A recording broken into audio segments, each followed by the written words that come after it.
everyone, and welcome to a special edition of Geeks Not Nerds, the podcast. I'm Captain Logan, and filling in today for Vince is the one and only Dan from DanzNewz. Hello. Today we're going to be talking about Arkham City. And Dan, you finished the game, what, yesterday? Yesterday. It's been less than 24 hours since I've beaten it. And I finished it Sunday. And let me preface this by saying when we say we beat it, we mean we played through the story part. Yeah, and we're hardly a quarter of the way through. Yeah, I mean, mine I think right now says like 38 or 40% completed. Yeah, I'm about 42%. So. Because there's a lot of side stuff. And I don't think I've ever played a game with this much side stuff. 75% or, a little over 50%? That's crazy. Yeah, I've never seen it. And I mean, understand, and I always say this, but in case you haven't heard it before, I'm not a big gamer and I haven't played a bunch of stuff, but usually the stuff I've played that has story mode and then some side stuff, like Arkham Asylum, I think when I finished it said I was like 60 or 70% through, and I didn't stop off for Riddler trophies or anything really. Yeah, well, that was the thing, was the only really side content was the Riddler trophies. Everything else was the linear story. Yeah, that and it was all Riddler stuff. I mean, I think Riddler trophies, and then there was the Riddler, the Amadeus Arkham stuff. That stuff, yeah. Which I never figured out. You never got the Amadeus Arkham stuff? I didn't, no. Did you ever figure out who the spirit of Amadeus Arkham was? No, I didn't do any of that. Quincy Sharp. Oh, okay, alright. Well, see, that makes sense. Quincy Sharp, if you read his bio in Arkham City, it says that it was revealed that he had split personality and he was the spirit of Amadeus Arkham, and he had been carrying on Amadeus Arkham's will, as it were.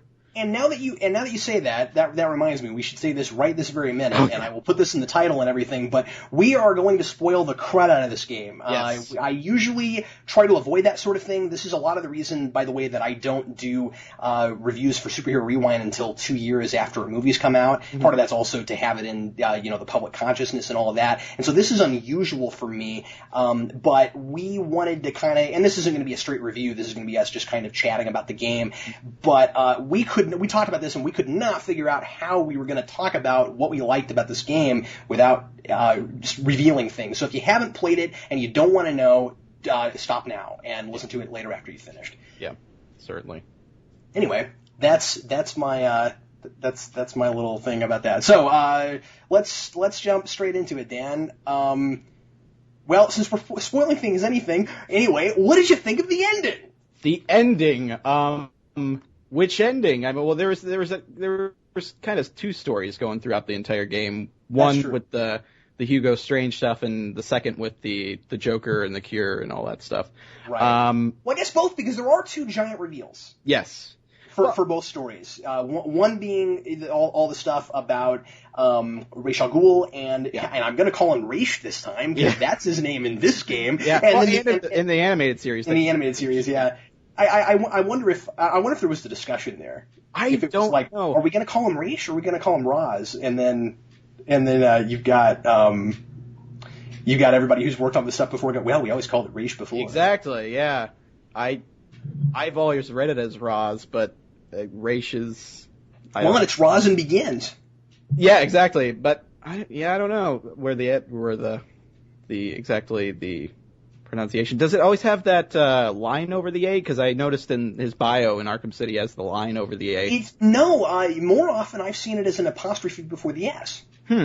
Which I would read as Roz.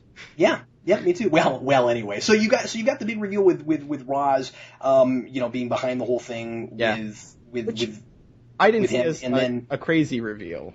I didn't see it either. In fact, here's what I did with that. I was when you get to the part where you actually have to fight Ra's al Ghul, I found myself going, it makes zero sense that he's in Arkham City. What is he doing here? He's not a crazy person. Yeah. Nobody could touch him anyway. I mean, if Quincy Sharp really wanted to go off and find Ra's al Ghul and put him in Arkham City, that would never happen. And I was like, what is going on? Why is he here? He was just hiding in there. I don't think he was in there as a prisoner. No, he definitely wasn't, but I wondered sure. But even still, why would you hang out underneath Arkham City? There's better places to go. And so I guess I should have trusted Paul Dini the whole time. But see, like I said, I'm not a big video game guy. So with video game stories, and this is a lot of what I want to focus on, by the way. Yeah. With video game stories, a lot of the time, I'm going to assume that when weird things happen, it's because it's a video game. Yeah. And it's because the plot has to be contrived to make the gameplay happen. That's funny because I was thinking, this is exactly what I was thinking earlier, when I was at work. I was just sitting there thinking, usually games, the story comes second, gameplay comes first. Usually it's just good gameplay with tacked on story. With this, it's very much like great story with gameplay. Like it's complete reverse from regular video games. And I don't know how they made that happen. I don't know. I just kept wanting to go from cutscene to cutscene. Like it was but and then you get to the end of the Ra's al Ghul stuff and you go, oh, that's why he's there. Okay, well now it makes perfect sense. Yeah. Well, I when I was playing, I was wondering because Hugo Strange had been alluding that somebody was behind him and set everything up. And I was wondering, I thought to myself, it's probably Raish, but if the game's going to really want to throw a curveball out of nowhere, it has to be somebody like absolutely who I wouldn't think of. And in my playthrough, I called it as Gordon. I was like, it wouldn't make any sense that it would be Gordon, but if they wanted to do a really cool reveal where like you wouldn't expect it at all, it would be Gordon because he had very limited involvement in the game at that point. See, if it was just a video game and the story didn't matter, that's what they would do. Just the story where it's like, oh, it's Gordon. Ooh. Well, they were making it setting it up to a big reveal, and I was like, if they're really going to surprise me, it has to be some other character other than Raish. But that's what I was thinking too, and that made me feel a little disappointed when we found out it was Raish. Me too. But at the same time, I was like, I gave it a pass because I was makes like, perfect sense. But it's good, and honestly, it's really at that point it becomes the Begins Raish. Yeah. I mean, because that's just what the kind of stuff that character would do. Yep. And then when they started talking about, like, and after this, we're going to have them set up in Metropolis and Bloodhaven, and I was like, yeah, this makes all kinds of sense. I'll tell you who I thought it was. When I had the same thought you did, where I was like, okay, it's got to be somebody you'd never see coming that hasn't been mentioned. I thought it was Lex. Oh, that'd be interesting. Although, that would kind of allude to... they haven't really brought in any other DC properties into Arkham City or Arkham Asylum, did they? Well, they had. Well, not anything that hadn't necessarily been straight Batman stuff before. Mm-hmm. But two things. The first is that we had Solomon Grundy in this game. Yeah. And Solomon Grundy is generally a Superman villain. Really? Yeah, he's not usually Batman before he's Superman. But he's more often Justice League. You know what I'm saying? Yeah. And he was used in a very different way here. But then the other thing is, and I don't know if you ever read any of No Man's Land. No. But Lex Luthor was really prominently part of No Man's Land toward the end of it, where Lex Luthor is the person who bails Gotham out of No Man's Land, and the fact that he did that had a lot to do with why he was elected president. And so much of this game came out of No Man's Land that I really thought maybe that was where they were going with it. Yeah. Because it totally would have made sense. But anyway, that's neither here nor there. But part of the reason I love this so much is because my favorite Batman story is No Man's Land, and I felt like I was in frickin' No Man's Land. It was fantastic. It's like you get to interact in it. Yeah, because you're in a cut-off Gotham City. I mean, it's not all of Gotham City, but you're in a cut-off Gotham City where people are scrounging for food, and Penguin runs everything, and it was like No Man's Land. Yeah. The only thing story-wise that I really, really was disappointed with was that Two-Face was not more prominently featured. Well, and that's more Catwoman stuff, because you had mentioned that you didn't download the Catwoman stuff before the game started. Catwoman stuff, and I'm going to. It was I'm lazy and didn't feel like hooking my thing up to the internet because it's upstairs and everything. But yes, I will. But is he in much more than the beginning? The thing is, I haven't. After you beat the game, you're continuing Catwoman's story, and she's going to get her loot. She goes to her apartment, and the apartment explodes. Apparently Two-Face was trying to kill Catwoman, and then you have to go get your loot from Two-Face. So I haven't played much further past that. I've just gotten to the part where I'm at Two-Face with Catwoman. So there's more stuff after the game with Catwoman, but okay. or That'll be fun because I'm anchoring for more story stuff in that game. I mean, I felt a little disheartened when I was done and was like, well, I mean, I still get to run around and do all the Riddler trophies and all the side missions, but like the story was so good. I mean, like I'm gonna go this far, and I'm sure there will be people who will not agree with me with this, but I'm gonna go as far as to say that this is one of the better Batman stories I've seen in 3 or 4 years or more, and it could have easily been done with all the same plot twists and all the same story points in comic book form. Yeah. And it could have been another Nightfall or No Man's Land. I heard a lot of game reviewers. This was the one complaint IGN had about the whole game. 9.5 they gave it. Yeah. And the only complaint they really had that I remember seeing them talk about was there's too much villains not interacting with each other all over the place, and it's just kind of everywhere. And I'm like, I don't agree with that at all. Well, yeah, and I mean, I thought it was pretty well integrated because after all, this is the best way to make sure all those villains can be in one place. Exactly. Yeah, they all tie together pretty well, I think. Just all the stories they had. But also, you have to look at it differently from Arkham Asylum, because if Arkham Asylum, and I think both stories are good enough to be published in comic book form, although this one much more than Arkham Asylum. Yeah. Arkham Asylum would have been a 6 to 8, maybe even a 12-issue miniseries. Yeah. Arkham City is an event. Arkham City is an event book that would have taken place over 3 or 4 Batman titles over a period of 1 to 2 years. Wow. And each of the side villain stories could have been their own 2 to 3 to 4 issue arc. And that's how you do that kind of thing in comic book form. Yeah. So if I'm just saying, and I don't want to be an elitist guy because I think everybody ought to play this thing, even if you're not a comic book reader, but I'm just saying that, like, I think that it would be easier for comic book readers to get the story process, because I think that's where Dini's head was when he wrote this. Yeah, I was thinking that too. People not familiar with Batman wouldn't necessarily get all of the characters that are being introduced or understand exactly where the characters are coming from right off the bat. I was watching it very much thinking the story had its feet in both the comic books and kind of the animated series, because I lean more towards the animated series, because when I was a kid, that's all I watched. I wasn't a huge comic book kid, but I have since read comic books, and it's funny how you appreciate the story a whole lot more if you know Batman and you know these characters. They have the bios in the game, so you can kind of get an understanding that way. But when you've lived with the characters and then you just see them introduced on screen, it's so much more satisfying. I think the one more than any of them that felt like the animated series version, and I'm with you, if you go back and watch all the animated series, you can play this and feel almost like you were in the same universe except with the PG rating taken out entirely. A lot of language. And I still say that's excessive. I mean, there is not and I mean, we're on my channel, so I'm not going to curse, of course, but there is not a woman in the game who's not called the B word somewhere. Yeah. Is it funny that when I was playing the game, every single swear I thought Captain Logan's not going to like that? Is that? I honestly thought that at points. Just because playing my playthrough, I just kept thinking, I probably shouldn't swear because Captain Logan might find that offensive.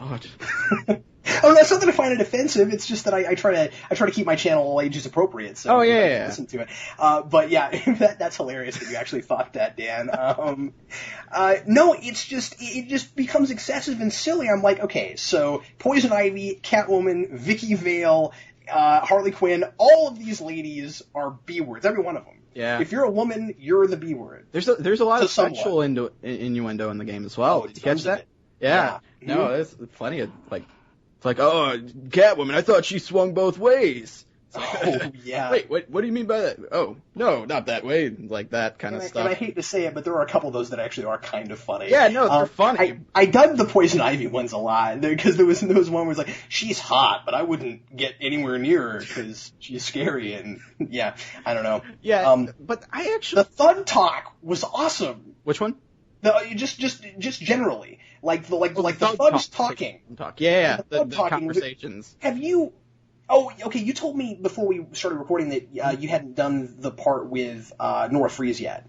Not yet, no. Okay, there's a side mission with Nora Freeze where you have to go find Nora Freeze, and if you pop up where the guards are guarding her, and you're underneath them because you're in one of the sewer grates, and you just wait for a while. There's this really long conversation they have. I mean, you can stop it by just jumping out and punching them. Yeah, I usually like to let them talk until they're done before I jump out. It was like a 3 to 4 minute conversation. Maybe it wasn't quite that long, but it was this really long conversation about whether or not you can play rock, paper, scissors with 3 people. And they keep trying to play rock, paper, scissors to decide which one of them is going to guard Nora Freeze. And it gets to the point where where the different thugs try to throw other things in besides rock, paper, and scissors. And one of them is like dynamite. And they're like, no, you can't have dynamite. And then another one's like gun. And it's like, we have 3 papers. What do we do? It was hilarious. That's funny. And it's a lot of stuff like that adds texture to the game. Obviously, that's a bit more kind of goofy stuff if you're playing and you notice that that's kind of like a cool little thing. But a lot of the times when you're just flying through and you hear random conversations on the street, generally it's helping you kind of set up the atmosphere of the city. Like when they're talking about, man, Penguin tried recruiting me last week and I'm a Joker guy and stuff like that. I think it and they start changing depending on what's happened in the game. Exactly. And that's really good. The only thing I noticed, and of course, I mean, nothing's perfect, especially when it's this complex of a game. Mm-hmm. The one thing I really noticed, and my wife pointed this out at one point, she was like, why is it that every time you take out a room full of thugs, I think Arkham Asylum had this too. You take out a room full of thugs and there's one thug left, but he's still talking to his buddies who are all unconscious. I haven't noticed that specifically. Just like, hey, try to get him kind of thing. Yeah, stuff like that. And I just think that's silly every time. Yeah. But anyway. Yeah. Well, I mean, you think they would put something in there that once it's just down to one guy, maybe he's a little bit more scared and just trying to talk big to, I don't know, keep himself alive. I just remembered I don't think I finished the thing I was saying about animated series earlier, because you mentioned this before we were recording and I wanted to bring it up. The one that was closest to animated series, I think, is Clayface. Yeah. Yeah. And he's Clayface was always, animated series was always my Clayface. And when the Hagen Clayface, and when Batman says, well, why did you do it? Because he pretends to be the Joker, and that's that giant reveal. Again, I hope you played through the game before you listen to this. Greatest role of a lifetime. Yeah, and he says greatest role, and that's all he had to say. Yep. So it's one line in the entire thing, pretty much. I think he might have had some battle banter, but and you buy it. That reveal was greatest reveal of the game for me, because Clayface is and because of the animated series, is my favorite character of the Batman bad guys. Good reason. He's a great character. Yeah, and it was kind of sad that Ron Perlman didn't return, but he was only one line and he was kind of monsterfied at that point. So, but the whole Joker thing, I was kind of confused because they planted little secrets throughout the game that you might be able to figure out what the deal with the Joker is.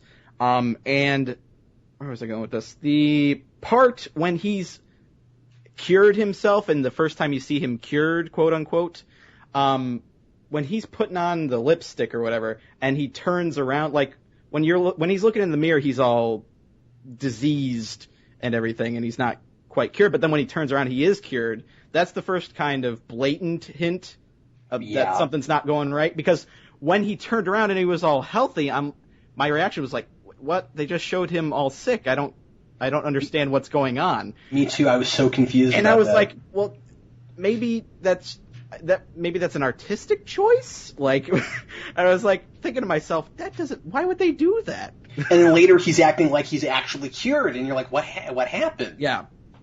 So. And again, I feel awful for being like this. It's just a genre thing. I was going, it's a video game, so I don't trust it. I don't trust it. I can't assume that there will be a reason. And every time I said that, there was a reason. Yeah. It's wonderful. I mean, it's not just a good video game. It's a fantastic story. We got to talk about the Joker. Yeah. Because that's the one thing I'm just not sure I love is killing off the Joker at the end of the game. Oh, really? That's not the first time Joker's died. What's that? That's not the first time Joker's died. What do you mean? What do you mean? Okay, hold on. I remember a crossover on Batman Superman cartoon series. I want to say Joker blew up in a blimp in that. Yeah, but he always comes back. I mean, you always find out that he didn't actually die. Yeah. I liked it though. And I'm kind of there was a part of me that if it weren't for the fact that Mark Hamill is not going to come back, yeah. I would think maybe they did that here too. You know what I mean? Where he will somehow or rather come back again. And I heard some people talking about some hints that he's not actually dead, but I didn't find those, so I'm not sure what they're talking about. Well, see, the thing is, I loved the manner in which he died. Oh no, I did too. Don't get me wrong. I thought it was brilliant. And that's what made it so awesome, because Batman had the cure and he was going to give Joker the cure despite everything he did, because Batman, like you said in your Arkham Asylum review, the thing about Batman is he endures and he doesn't change. Yeah. The whole thing is he survives through all this insanity and maintains the same outlook. He wouldn't have let the Joker die, but the Joker, being who he was, stabbed Batman and blew his one chance of having the cure because Batman dropped it and it broke. So I thought that was pretty characteristic of the Joker. And Batman. No, it is. And yeah, that's nothing against the story. I guess what I'm saying is, I feel funky running around Arkham City with Joker not being around. Yeah. And it's funny afterwards, because there's conversations between thugs and such like that about is he really dead? Talking about the Joker and all that stuff. So. Yeah. The Joker has always been talked about as being, the Batman's yang, and it just feels strange. Off. Being Batman, not having the Joker, it's almost like if you don't have the Joker, you don't have Batman. The universe is just over. It seems like if you kill off the Joker, that's the last story you would tell. What else is there to say? Yeah. And so, I think Batman's silence at the end of the game is pretty amazing. Just him walking through Arkham City with Joker in his arms. Oh yeah, me Joker too. With a big grin on his face, and he just sets him on the police car and doesn't even answer Gordon. He just walks off. That's what's so. Oh, I'm sorry. Go ahead. No, it's really kind of haunting and weird, and like you said, it does leave you kind of off balance. And I think I'm wondering where the story's going to go from there. Me too. What would they do within this Arkhamverse, quote unquote? I have no idea what they would do for another game. I would be really surprised if they didn't make another one. I'm almost certain they're going to. I mean, it's too big. Like you said, I mean, it's not just a franchise; it's a mega franchise. Yeah.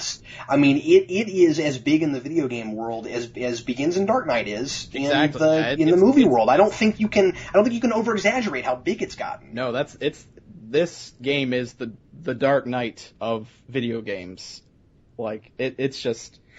But the thing about Rocksteady, and that's the developer who made the game, is they obviously have only the story in mind when they're starting off the game. So I think they do have places to go. I don't know what those places are, but that's what's cool about it, is that you can't predict it. Yeah, you couldn't have predicted Arkham City. No, when they announced it, I was like, what? Yeah, me too. What is that? It was like Arkham has moved. I'm like, what? Yeah, it's like, why would they put prisoners in the city? Like, that doesn't make any sense. But did you read the comics? I read the first 5 issues, I think, up to Bane. I thought that's how many there were. Was 5. Oh, well, maybe I read up to maybe Robin. How many were there? I thought there were 5. There was pretty sure it was a 5-issue mini. Maybe up to Riddler. I can't remember. Where does it end? I was asking you because I didn't finish it. I only got my hands on the first couple. I read it's in hardback this week, and I'm going to try to. I'd like to get it. Oh, like all of them collected? Yeah, I would definitely get that. See, that's the thing, is I've been collecting all the Arkham City stuff because my wife got me the collector's edition, and so I had all that awesome stuff, and so I've been having a hard time not just getting all the Arkham City stuff, so like, I'm going to have to get that just so I have it. The thing that sucks was I went to midnight release at Walmart, and I hadn't pre-ordered it anywhere, and they didn't have any, like, they didn't even, like, I was the only person who showed up. There's nobody at the Walmart I went to. But they didn't have any of the collector's editions, and that's what I went to go get. And I was set to record that night, so I was like, I can't not buy the regular edition and go home and play it. Like, I have to play it now. Yeah, so that sucked. I had to get the regular edition, but maybe I'll buy the statue thing somewhere. Oh, the statue's cool. It's neat. And I'm not bragging for having that. I didn't realize I was going to get it. Like the thing is, if it had just been me, I probably wouldn't have bought collectors. Yeah. Because I never have for anything else, and I'm really glad I got it. Because I didn't know the game was going to be this good. Yeah. Neither did I. It's just, there was no way to know. So I was going to say something else about the whole Joker death thing, and I forget what it was. It's just so surreal. It is. Having such a wonderful ending to a game, and then, but it's not over, I'm still playing. Yeah, it is strange when games are like that, because Red Dead's the same way.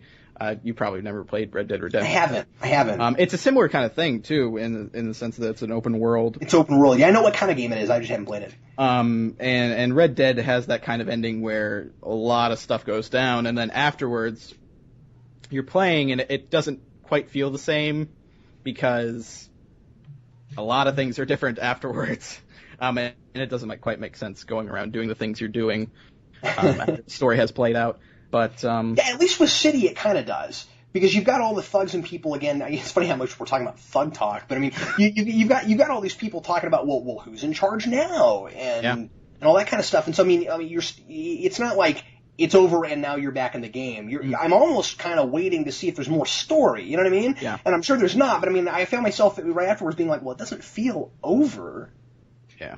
What was I gonna say? But that's what's weird about the medium, is just that, like, it's a story medium, but it's not a story medium. And so I finished the game, but I'm still playing the game, and that's so weird for me being a traditional narrative guy. Yeah, and a lot of games aren't like that necessarily. Generally, open world games, they do allow you to play in it afterwards, because it's an open world game. There's still plenty and of I other can't things to do. complain, because like I said, I finished and I was only at 40%. I would have been really upset if I couldn't finish the side missions. Yeah, me too.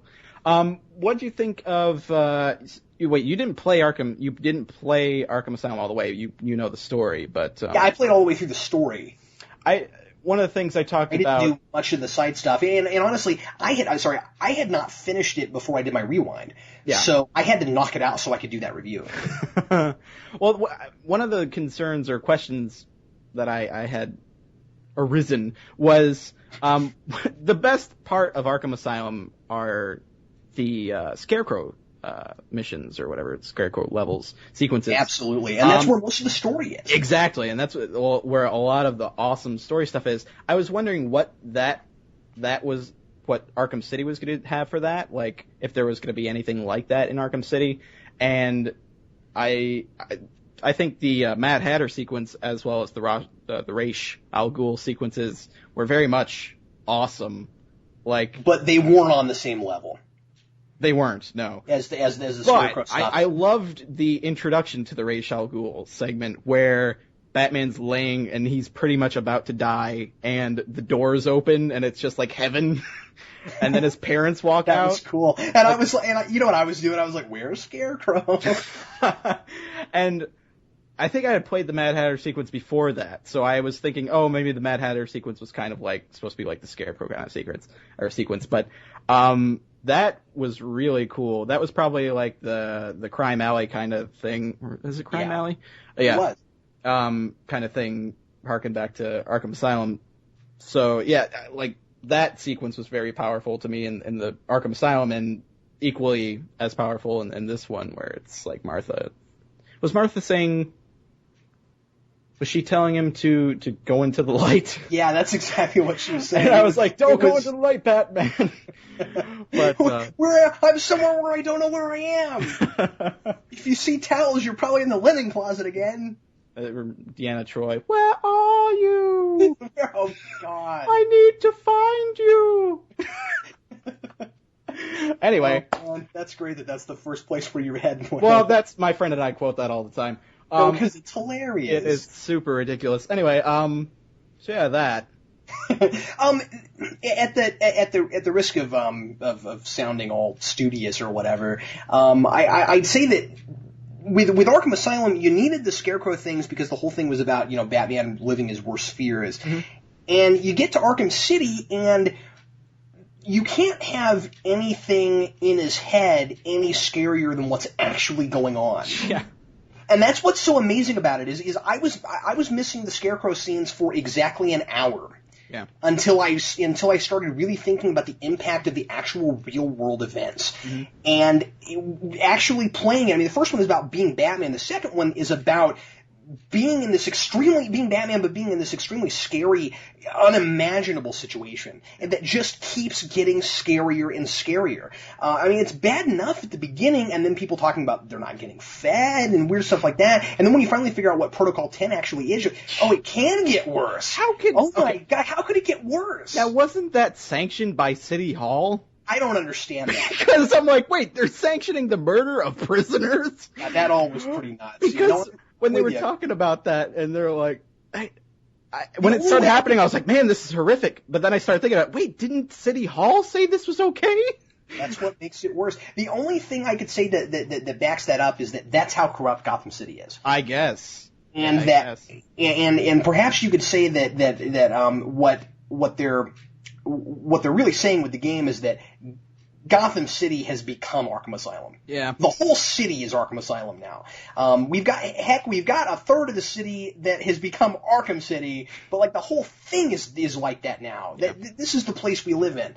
That was remarkably scary. Yeah. Yeah, no, definitely. There were moments in the game where I was genuinely frightened. I gotta say that. I mean, like, maybe you're gonna laugh at me for saying that, but that at least for, well, not for like my own life or whatever, but just the ideas. There are times like that. The ideas bothered me, is what I'm saying. Yeah. And that was great. Strange is horrifically frightening. I mean. Yeah. I loved his speech about, all of this is your fault, and, talking about how maybe Batman's existence, and that's the stories that question Batman's, whether Batman has to do with Gotham being so extreme. I mean, Batman kind of represents a balance of everything, but where does the balance go when you have Batman and escalation, kind of like in Batman Begins, where they're talking about with Batman you have to have these extreme bad guys. And the idea that they would not exist if Batman didn't I love those. I love all the stories that kind of ponder that aspect of the character. And I loved his speech about that. But then I hated the fight after the speech. Going towards a bit more, I know that you're talking about the story and everything. How'd you do gameplay-wise? That's fine. No, let's definitely tackle that. Towards the end, I was dying a lot. And I'm a gamer. How'd you do? Did you play easy or normal? I gotta be honest with you, I played it on easy because I wanted to get through it. Because I assumed this is gonna be a hard game. I better play it on easy. Yeah. So I didn't have any trouble anywhere because it was on easy. Yeah. And honestly, I died less than I did in Asylum. Oh, really? Believe it or not. But I think I got better at the game. Is part of it, which sounds funny coming from me because I'm not good at games, but I felt like I got better at it because I had played all the way through Asylum a day and a half before I started playing this game. So like I walked into a GameStop and they had this contest and I got second place in the challenge maps because I had been playing Arkham Asylum all week before that. Yeah. And I was like, oh God, I know what I'm doing, and I was like, this is amazing. Anyway, it was kind of a big deal for me. But playing through City, I've got two words that made the combat easier, and that is smoke pellets. Oh, yeah. Well, those take like 1,000,000 years to respawn, though, once you use one. It didn't matter, though, on easy, because... Does it come back immediately?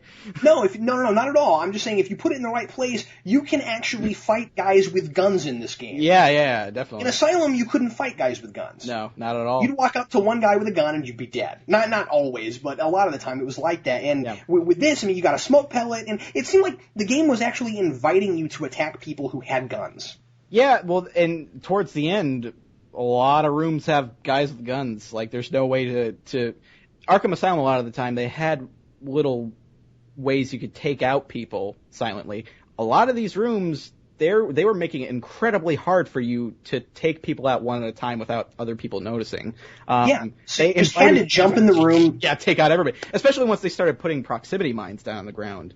Oh, jeez. They had the scanners, like, so they could see in the dark and scan the different gargoyles and stuff. Yeah, and you couldn't use the gargoyles anymore. They had so many different things just employed to get you to actively go down and just start beating people up. But when I got to the end of the game, I had so many gadgets, I felt like I was Superman. I mean, like, I felt like I was the most powerful character in video games because, not only did you have smoke pellets where you could actually attack guys with guns, but then, like, once you had the freeze thing, that's it. I mean, that's easy. And then when you unlock the thing that lets you jam up people's guns, I see. I focus all of my upgrades on armor generally. I was unlocking a few of those upgrades. I kind of went half and half. Yeah. And there's one where you press L and R together and it jams up guns. Do you have to aim specifically at them, or does it just jam any nearby guns? It looked like it would just jam the one closest to you. Oh man, I didn't know that. Yep. I'm reading the descriptions on those. That was pretty fun. Yeah. But damn, what was I thinking? So did you do so did you do any of the Riddler stuff? I failed on a lot of the Riddler stuff. I did one room where the entire floor was electrified, and you kind of had to make a maze through it. You had to hit some buttons with your batarangs that could only be hit at certain vantage points. So you had. Oh, I haven't tried that one yet. That one was kind of cool, but that was the one complicated one I did. There were a couple in the sewers that I tried that I kept dying. Yeah. I have started focusing on Riddler trophies now that I'm done with the story. And by the way, there's 400 in case anybody's counting, and I think I've unlocked maybe 78. Yeah, I got like 20, maybe 100. I don't know. But the ones I've been finding that are both fun and aggravating are the ones where you have to use the remote control batarang. And it's fun to steer around. This is how nuts it gets, Dan. There's one that's in the because I had to go back to the steel mill. Yeah. To get the. Have you finished the Bane side mission? Nope. I only need one more thing of Titan to destroy. If you're like I was, the last one I had that I didn't find while I was doing the story is in the steel mill, and I had to go back and find it. Mm-hmm. Here's how dumb I am. I went through the steel mill, and I went in. I found a door, and I went in because that place is hard to get into. And I found a place to get in, and I looked at my map and realized that it was at the very other end of the building. Yeah. So I went all the way through it. And as I was going along, I was finding Riddler trophies and trying them, and I got like 6 on my way there, and I just kept finding Riddler trophies. And I was like, well, if nothing else, it's worth this, right? I get to the end of the building, and I realize that I'm going the wrong way in that one part where you have to ride on ice along heated water. Yeah. And it is and I turn on my X-ray thing or whatever it is, and I look through the wall and I see that the Titan thing is right there. Yeah. And I can't get to it. It is virtually, actually I think it's entirely impossible to get to from where I was because you can't go against that current. Yeah. Because there's an underhang where before you had to duck. And there was no thingies to throw a grappling claw thing onto to get under it. So I literally had to go all the way back through the building. Yeah. And go to the other side of the building. Okay, you ready for this? Yeah. There's an entrance right next to the Titan container. So all I had to do was walk into the entrance, blow it up, and leave. Nice. And I spent an hour on that. It was horrible. But anyway, sorry, I just thought that was amusing. That was funny. But the thing I wanted to mention about the Riddler trophies was while I was in there, I found this one where you go in and it's inside. Let's see if I can explain it. It's inside this grate thing that you can't crawl into. It's too thin to go inside, but you can see it. Yeah. And you throw your remote control batarang, and when you angle it and you get it inside, you have to go through a couple of really narrow passageways that are hard to get through. Mm-hmm. And then you see that there is a latch that you have to hit to open up the door so you can walk in and get the Riddler trophy. Yeah. Well, it's more complicated than that because to make the latch work, it must be electrified. So you have to throw the remote control batarang through electric field, kind of, and then back into that thing? Guess where the electric field is? Where? 2 rooms over. There was a part in the linear story you had to do that. But it's harder than I know. Yeah, no, that was pretty easy because it was right there. And dude, I friggin' got it. It took forever, but I got it. Yeah, I was pretty thrilled about it. But there's a few like that are really fun to. Well, they're fun when you're done. Like once you tell people, aggravating throughout. Yeah, those are the ones I've been working on. Yeah. Well, that was the game itself for me. Was towards the end, I just kept dying, and I was just raging, wanting to throw my controller. But then once I started getting to story parts, I'm like like 20 minutes before, I was just like, oh, this is so stupid. But then when it gets to the story parts, I'm like, oh, this is the greatest game ever. See, I would feel really bad about that if I were you and like recording. Yeah, no, and like, putting it on I YouTube. totally was just like, oh, I can't stand this. Oh, it gets so hard. Do you go back and cut parts out, or you just post? No, I post it all as is. Oh wow, that's awesome. So yeah. What's it going to be in like 55 parts? I have lined up before you called me, or before I called you. I had just lined up all of my footage that I have left. Not even what I've already posted. I've already posted maybe an hour or so. I have about another 6 hours of stuff plus to cut into parts and upload. So it'll be a good month until my end gets up. You just post them in 10-minute parts, or? Well, it's dependent. I start at 10 minutes and start watching from there and end it at a logical part. But sometimes I'll feel like it. If I die a lot in one particular part, I'll put that all in one part, so people don't have to watch multiple parts of me dying. But yeah, it's dependent on the game. But most of the time, it's usually between 10, 15, 20-minute parts. My Arkham Asylum playthrough, I think I did a couple half-hour parts, because that took a couple months to upload. And it's funny, because Arkham Asylum, I beat it in maybe 4 or 5 sittings, but it took me 2 months to really get that done, because I just kept putting it off. But this, I finished in 3 sittings. I did it the night of. I slept and rendered some parts, and then uploaded them, and then went to sleep for 12 hours, woke up, started playing again. Haven't played it until yesterday, and I was like, okay, whatever, I'm just going to sit down, beat it one sitting, just the main story, because I had been doing side stuff. I was doing the Victor Zsasz phone call stuff. Did you get any of that? Yeah, I finished it. And really? I didn't finish it until just before the end of the story stuff. Oh, interesting. Because he never called again. I got through half of it, and then I never saw a phone call again. It was aggravating me, because I would go to I'd be following the story, and so I'd be going, like, flying all the way to Joker's dock or whatever, and then right before I entered the building, I'd hear a phone ring, so I'm like, okay, I'm gonna go answer it. And then after I do the phone, I have to go find the other phone that's ringing in the city, so I have to go all the way back, like halfway through the city. It was nuts, yeah. So it was driving me crazy, so I was like, screw it, I'm not doing the the phone missions anymore, because I don't want to have to fly halfway across the city and then fly all the way back. Although I got pretty handy at flying around the city after a while. See, it's funny you bring that up. I just remembered that I wanted to mention this. This game makes me wonder why Batman needs a Batmobile. Yeah. Well, it wouldn't work in Arkham City, because there's so many roadblocks and everything. But why would he even need one if he can get across the city that fast through rooftops? I mean, you can on rooftops. You can. Sorry, I was not expecting you to say that. Yeah, and with your voice, it sounds hilarious. Yes. I was just thinking, like, I can get from one end of Arkham City to the other in like 4 minutes flat. Like, why do I need a Batmobile for anything? Well, anyway. Isn't it funny how the game starts, and this is with any open world game, because you don't know the limits yet, but when a game starts, it feels like, holy crap, this is the biggest place ever. Oh, I know. And the more you traverse it, the more you begin to start to recognize areas and all that stuff.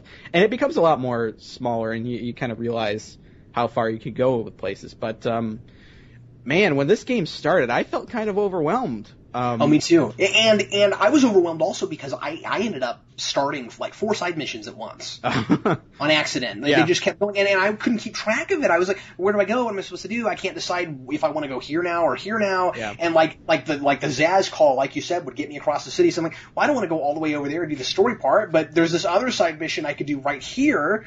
So then I'll do that, and like you had to finish a few before you really felt like you weren't overwhelmed. Yeah. Well, and even just general, like, viscerally, I got overwhelmed, just my senses, because there were parts where Hugo's going off on the siren or whatever, he's going off on the loudspeakers. There are some thugs talking in the streets, and then Joker's calling you and stuff like. It's like there's a lot, like, just general audio going into my ears when I'm playing this game. I'm like, I can't focus on all of them. It was kind of throwing me off a little bit early. Well, that's what I'm saying. It's a whole event book, but you're getting all at once. You're not reading the miniseries. Everything. It's happening all at the same time. After a while, I realized that it wasn't random, because at first I thought it was just, oh, well, there's all these villains, so they're talking about them. Yeah. You could gauge whose territory you were in by who they were talking about. Exactly, yep. Got really interesting. Once again, the thug talk. Like you get in one area, like, oh, they're talking about the Penguin. We're in Penguin's territory now. Yeah. By the way, yeah, did you fall on the ice and get eaten by a giant shark? I did not, thankfully.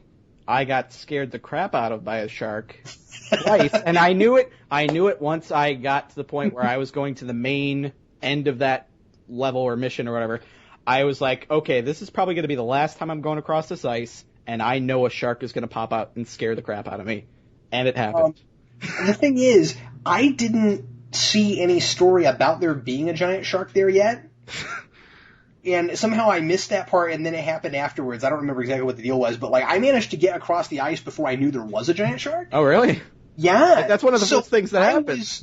Yeah, well, I I was went on in a the different ice. place, and I don't know what happened, but somehow or rather, I managed to go through the ice without knowing there was a shark there. So if you got scared, I got double scared, because I not only saw the giant shark, but I fell through the ice and fell all the way to the water and was eaten by the giant shark. And I was going, there's a giant shark?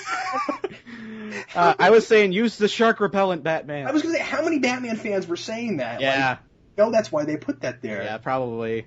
That was fun. But I was like, just when I thought this game couldn't get more nuts, I mean, yeah, we've got Penguin with an ice gun, sure, but now we've got a giant shark? Yeah. Yeah, it was awesome. One of the things I thought we should talk about. I am so ridiculous. I actually ran upstairs and went, Sarah, there's a giant shark.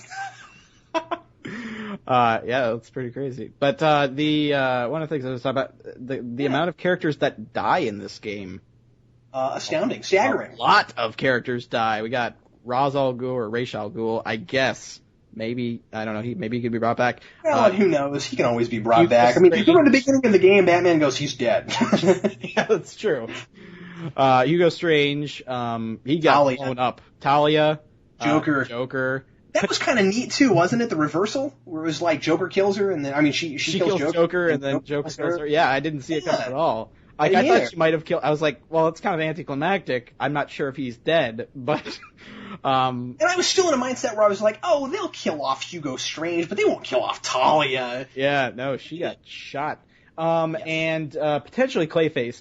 The majority of him gets put into that lava or whatever it is. Yeah. But not all of him. I did notice in the cutscene not all of him gets in there. So my wife was going, "You're cutting up Clayface. That doesn't seem like something Batman would do. Like he's in ice and then you're like chopping him to pieces." And I was like, "Yeah, I'm with you. I don't know about that." Then he gets hit into some lava. Yeah. But that was really I loved that, and that's another thing about the gameplay and story and stuff like that. None of the fights didn't make sense. Like the Solomon Grundy made sense. That was kind of cool. They take gameplay mechanics and suit them to certain villains that you're fighting, and rather than the story feeling like it was forced around gameplay. Yeah, and that's something about Arkham Asylum was the only really unique fight that I felt was Poison Ivy's fight, because Bane's technically was the same thing as the Titan Monsters thing. He would run at you. It was the same thing. Yeah. In fact, he was easier than the Titan Monsters. Yeah. And they had the Croc thing, but the Croc thing was kind of disappointing because he would just pop up and then you go, and he'd fall. I feel like, I'm really glad you brought that up. I feel like Asylum was attempting something that City actually achieved, and that is the boss. There are boss fights, but they're not boss fights. Mm-hmm. It's like Batman fights bad guys, so we have something kind of akin to a boss fight, but it doesn't feel like the game revolves around them, nor does it have to culminate in a giant boss fight. Arkham City doesn't end in a giant boss fight. No, it doesn't. That's what's so great about it, is that like you can't. Well, there's Clayface, but you can't really. What's that? Oh, Clayface? Yeah, I mean that's the last boss fight. Yeah. But I didn't feel like that was like the be all end all of the game. I felt like, I mean, I guess it is kind of the last thing you do, but the way the story ends, I didn't feel like that was the last thing, if that makes any sense at all. I just mean that, like, for the story, I didn't feel like, because Asylum was like that. It was like, you got this boss fight, it's a little lame, and the game's over. when we were talking about contrivances earlier, that did seem a little just like... it seemed ultra contrived, yeah. Yeah, I mean, that was the thing. And this one didn't at all. I mean... That's where it fell into video game-itis. This one didn't have that. Yeah. Oh, and in Rocksteady, it was their first outing. I think they had a lot of ideas in Arkham Asylum that they could do in Arkham City. But at that... Do you think... I'm sorry, go ahead. Well, I was just saying, at that point, they were working with a license that they weren't bound to anything necessarily, and they were kind of setting out and doing something that hadn't really been done at that point, and was kind of make a licensed game. And usually licensed games are terrible when you're tied to a certain product or show or whatever. Generally, they're pretty bad because they're rushed with time constraints. I think they had creatively incredible ambitions for Arkham Asylum, and it gave them an opportunity to pay off through the success of Arkham Asylum to do all this stuff in Arkham City that they were able to do. Yeah, and the only sad thing about Arkham City really is that you now have this giant gap where you have the really crappy superhero games, and then you have the really good franchise, and there's nothing in between. Not for like new modern stuff, and it really makes you wonder if anybody is going to be able to ever make another superhero game for another superhero property that's even close to this good, and because this thing is pushing envelopes for video games, not just for Batman. And I think, this coming from, again, a layman who's not a big video game person, but as far as I can tell, I mean, you see IGM giving it a 9.5. I feel like Game Informer gave it a 10. It's really pushing boundaries, and I'm like, what's gonna come up and do that? And I feel like what we're gonna probably get is what we got with God of War, which is just a bunch of clones. We already got that with the Captain America tie-in. They did an Arkham City clone, or I mean, an Arkham Asylum clone. Yeah, that was a beat 'em up as well. I didn't play that at all. But it was an open world thing that was all in one location, just like Arkham Asylum, but it wasn't interesting. Yeah. And it wasn't fun to look at. And they said the gameplay, I didn't play it, but from what I could see with the gameplay, it looked like it was kind of, the mechanics were okay. Yeah. But it just wasn't interesting. It looked kind of cheap. I saw a lot of play. And I had heard decent things that it wasn't a terrible licensed game, but that's another thing where game developers are given a product that they have to release at a certain time because it's tied into the release of the movie. So they don't have a whole lot of time to develop stuff. And that's why those are bad. And that's why most product games are bad. But, I mean, Arkham City, they had 4 years to develop. So, I mean, they had... And it shows. Exactly. And what they really need to do is not rush another one. Mm-hmm. There were people complaining that they thought Arkham City was too rushed because it came out so soon after Asylum did. Arkham City? Yeah.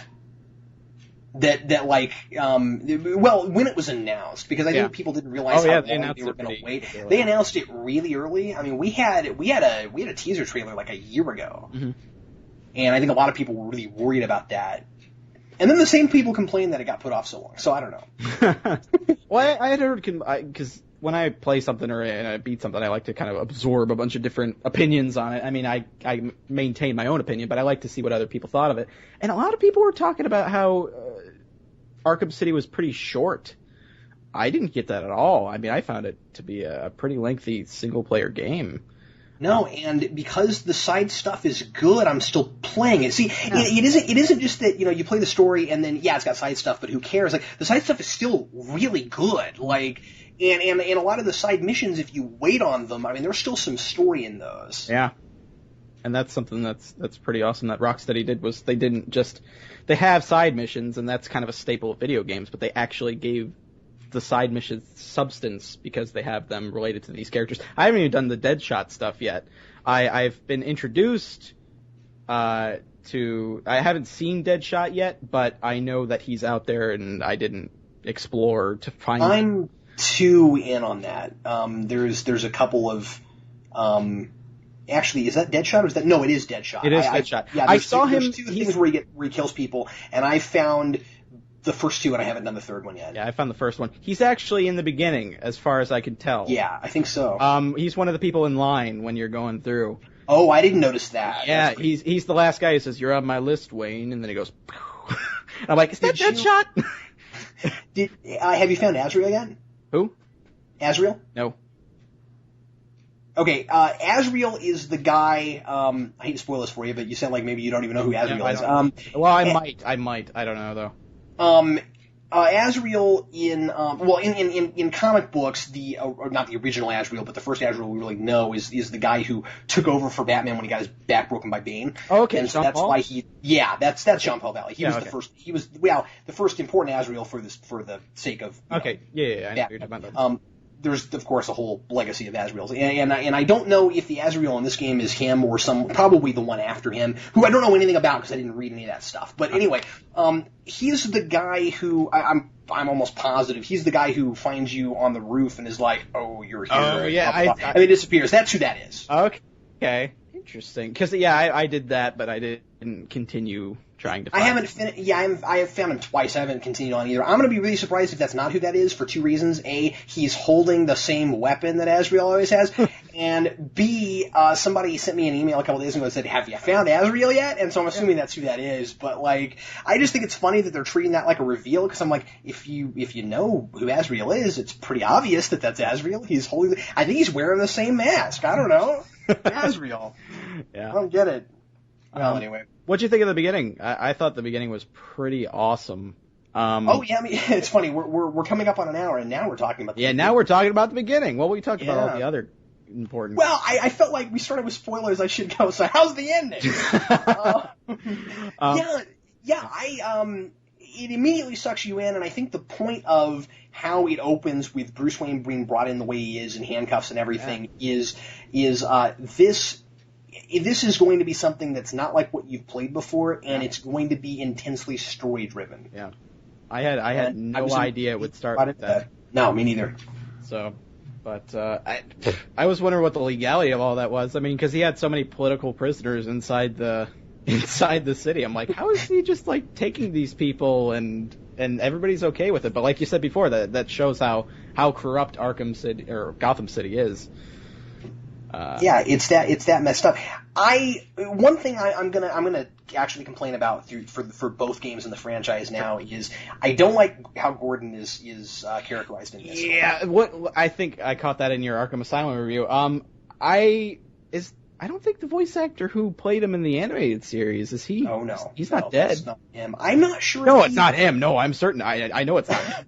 You mean is he still alive? I don't know. I haven't looked him up. They put that offer out because I would have loved that. I'll do it now. Well, I was surprised. I mean, when they got Arlene Sorkin, I was like, why couldn't they get some of the other people? Yeah, they got her. They changed the voice for Harley Quinn in Arkham City. It's a different voice actress. Is it? Are you sure? No, I'm certain. It's the girl who does Timmy Turner on Fairly Odd. Oh, I didn't know that, but that makes a lot of sense, because I'll tell you what I was thinking. I didn't look it up. I guess I should have. I was interpreting that weird because I was going, she got old. Yeah. Because she sounds like she's 20 years older in that game. That means Arlene Sorkin's voice has not changed. Yeah.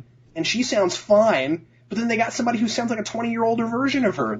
I don't know why they switched the voice. Maybe she didn't want to do it. Couldn't do it. I don't know, but that really took me out of a lot of the Harley Quinn stuff, because I was just noticing how the voice is different. It's that girl doing an impersonation. It is. Arlene. See, I'm nuts. I didn't think it was different at all. I thought it was she just can't do the voice right anymore.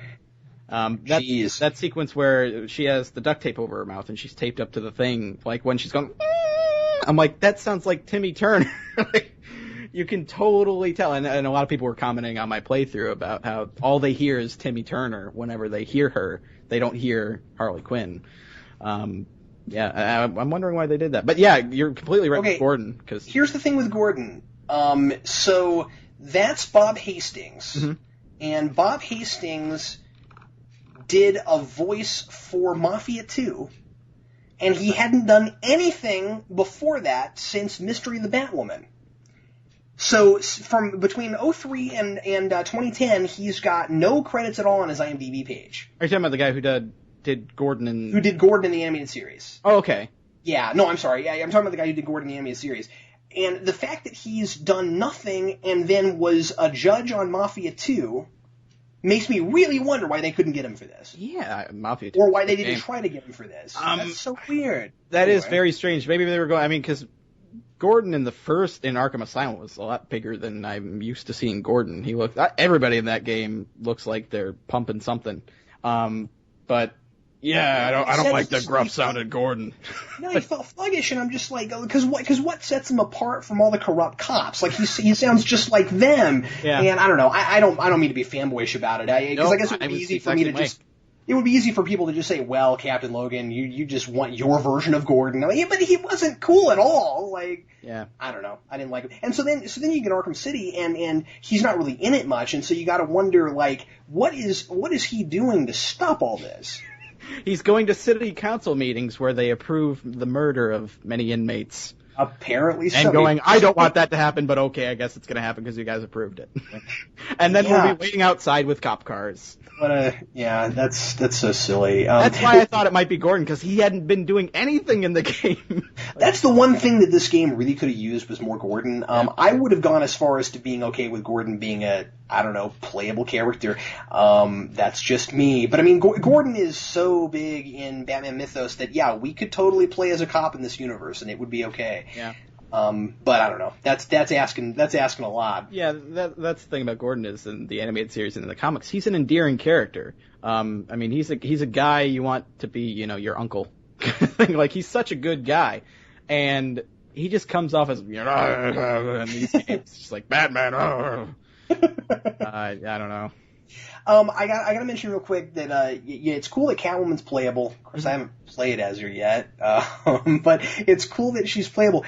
It's unfortunate that they've got Robin and Nightwing as downloadable characters, and you can't play them in the story modes at all. No. I think that or at least what I read is that you can, because I haven't gotten them, you can only play them in the challenge maps, and they don't even have their own like side story thing. Mm-mm. And those are like $7, but then the entire skin pack is $5. I don't understand that. I couldn't tell you. The thing about all those downloadable things is a lot of companies like to have downloadable exclusives. Right. And that's kind of the way the game industry seems to work now, is they have all these downloadable contents. And when I found out that Best Buy had the exclusive on Robin, like, if you pre-ordered through Best Buy, you get, the exclusive Robin skin for challenge maps. I wanted to pre-order through there, but, yeah, I mean, Robin's only in the story mode for about 5 seconds. You don't play as him, but he's in there, and he's like, hey, Bruce, or Batman, or whatever. You got that part, right? Yeah, no, I did. I'm just saying I thought it was kind of strange that you could get the whole Batman skin pack for $5, but you had to pay $7 to play one character in maps. Yeah, that is. I just don't understand that. I don't get it either, because I don't like the challenge maps, really. See, I'm playing them more now after I went into a GameStop and won a prize. I never cared about them before, but now I'm like, ooh, I'm good at this. I'm good at the stealth ones. I'm not good at the combat ones. I am horrible at the stealth ones. I was playing the challenge maps a couple days ago, and I think I got up to a 50 combo. No, I can't hold more than maybe 15 exciting. Combo, maybe. I was just like, yay, I'm going to keep going. And then I got hit with a chair or something. And yeah. See, that shows how great... See, the thing is, you think I'm good at video games. It's like, I'm not good at video games. I just play a lot of them. Well, you're probably better at finding your way around places, though. I'm terrible at reading a map. I got stuck. I just uploaded a part recently where it took me about 5 minutes to figure out how to open a door. When you get that electric gun thing and you have to open doors with it. Yeah. You have to hit right bumper to open the door and right trigger to close it. I kept right triggering the thing and it kept like doing nothing. Like the thing would just rattle. Like, what? Because I didn't notice, it didn't explain that right bumper opens it. I just saw that you can also click right bumper, and I thought that was just an alternate way to hit it. Oh, so I didn't even know that. And apparently, my other friends who are playing this game too also had the same problems. So some of the things were kind of unclear. That could have been clearer. Yeah, some of the things weren't. I mean, although there were sequences where Batman's just like, I need to go find this, and it felt like Blue's Clues, where it's just like, I need to go do this. Which way do I go? And it's like, I had a place where I can't remember where it was. It was fairly early in the game where he kept saying something where he was just like, well, we need to go over here in order to do this thing, and we can't leave until we've done no, really, go do the thing. I'm telling you, go there. And I'm like, yeah, but you don't understand, Batman. I don't know how to get. I was having a conversation with my avatar. I was like, Batman, I don't know where I'm going. I started talking like Batman. I was like, I don't know where I'm going. That's exactly what I did with that. So I was talking like Adam West Batman. I was like, Batman, I don't know where I'm going. And eventually I just turned the sound off because 15 minutes I was stuck, and I was like, Batman, I'm really tired of you talking to me right now. I can't. Yeah. Oh, man. Just imagine recording that and posting it online for people to berate you. See, I don't think you're a better man than I, Dan. I've never claimed to be a good video gamer. That's what I tell everybody. It's like, I never claimed that I was good. You just watch because I'm entertaining. See, I just have to assume that anybody who actually records video game footage and posts it is good at games. I just make that assumption. That's a common misconception. I guess so. That makes me think I ought to do it just to experiment and see if anyone will watch it. There you go. You have to pick Captain a game. Logan take twice as long as Dan. Oh man, well you beat it faster than I did. Not necessarily time faster, but I mean. Actually, I bet if I recorded getting all of the weird Riddler trophies, that'd be cool. Yeah, you should test it out. Do you have any sort of capture card? I don't. I haven't done anything like that ever. I'll have to look into it. Expensive. If you want a good-looking one. Jeez. All right. We're well over an hour. We should probably wrap this up. We probably should. Was there anything else you wanted to bring up that we didn't talk about? I feel like we really cover things pretty well. Yeah, we were pretty all over the place, starting at the end and ending with the beginning. Yes. Let's pretend like we planned that. Yeah, no, that's works out. No, I think that's pretty much everything in the game that I wanted to talk about. Ready to wrap it up, Batman? Yes, I am. Well, everybody, thanks a lot for listening to this special edition of Geeks Not Nerds, the podcast. Dan, I'd love to have you back on the show sometime. I would. Star Trek, Batman, whatever you want to talk about. Oh, heck yeah, man. When you brought up the Dan and Troy thing, I was like, Dan watches TNG? I didn't know that. I just started getting into... See, the thing is, Deep Space Nine is the one series I haven't watched. Uh-huh. And they hadn't had it on Netflix instant streamable, but they had every other series. They now just they do. edited it. And I'm watching it. I'm like halfway through the first season. That was so weird. They announced that they were putting all Trek up, and then they actually said, and DS9 is not coming until October, with no explanation as to why. Oh, I didn't even look it up. I just assumed they weren't going to put it up, and I didn't. I knew it the whole time, but I never understood why. Yeah, they had everything by July, and then it was in October we'll have DS9. I was like, but why? You had the animated series before you had Deep Space Nine. They had Enterprise before they had Deep Space Nine. I don't understand that. well, anyway. Yeah. Thanks again, everybody, for listening. I'm Captain Logan. I'm DanzNewz. And we'll see you next time on Geeks Not Nerds.